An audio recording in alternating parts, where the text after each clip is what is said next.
द्वार पर जाऊंगा? मैं नहीं जा सकता, मैं नहीं जाऊंगा। वेश्या ने खूब विनय करी पर नहीं माने। आखिरी में वेश्या ने अपना पर्स खोला, 400-500 के नोट निकाले और 400-500 के नोट निकाल के महाराज जी के चरणों में रखे। रख कर कहा, बाबा जी 2 मिनट के लिए चल चलो। महाराज जी ने 400-500 के नोट जेब में रखे और वेश्या के घर चल गए। वेश्या के घर, महाराज जी वेश्या के घर चल दिए। अब जब वो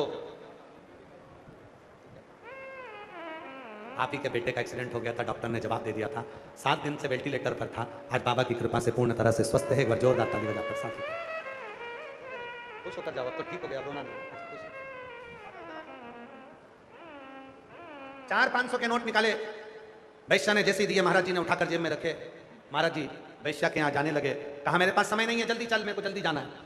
वैश्या के घर में जैसे ही प्रवेश करा महाराज जी ने, वैश्या ने हाथ जोड़ लिया, महाराज जी आज तक मेरे वेश्यालय में कभी कोई संत नहीं आया, आप कृपा करिए, आप करुणा करिए, आज तक मेरे वेश्यालय में कोई संत नहीं आया, आप आए हो भूखे मत जाना, भोजन करके जाना। संत ने कहा वेश्या तेरे घर आ गया ये बहुत बड़ी बात है, और तू कह रही है कि भोजन कर जाना, मैं वेश्या के हाथ का बना हुआ भोजन करूंगा, ये कभी नहीं हो सकता। वेश्या ने पर्स खोला, 800-500 के नोट निकाले, महाराज जी के चरणों में रखे। महाराज जी ने नोट जेब में रखे। वेश्या से कहा जल्दी भोजन लेकर आ, मेरे पास समय नहीं। वेश्या भोजन बनाकर रखी थी, लाकर सामने रखा। महाराज जी रोटी तोड़कर खाने वाले थे तो वेश्या ने हाथ जोड़ लिया, महाराज जी रुको, आज तक मेरे घर में कभी कोई संत नहीं आया, आप आए हैं, किसी ने मेरे घर में भोजन नहीं करा, आप कर रहे हैं। मेरे मन की एक इच्छा है महाराज जी, आज तक मैंने किसी संत को अपने हाथ से रोटी नहीं खिलाई, मैं आपको रोटी खिलाना चाहता हूं। संत ने मना करा, हम तेरे यहाँ आए हैं, तेरे घर का भोजन कर रहे हैं, बहुत बड़ी बात है, मैं तेरे हाथ से भोजन नहीं कर सकता। वेश्या ने 20-500 के नोट निकाले, महाराज जी के चरणों में रखे।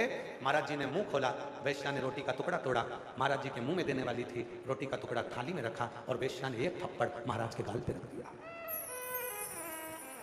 एक थप्पड़ जो महाराज के गाल पर रखा, महाराज जी ने कहा पागल हो गई, बावरी हो गई, मूर्ख हो गई, मुझे थप्पड़ मार दिए। वेश्या ने कहा नहीं महाराज जी, मैंने थप्पड़ नहीं मारा, ये 5 उंगलियां मेरे गालों पर बनी है, थप्पड़ नहीं तो क्या है। वेश्या कहती है ये थप्पड़ नहीं बना, लालच थी। इसीलिए आप लोगों से हम हमेशा कहते हैं कि मत बुरे कर्म कर वरना पछताएगा।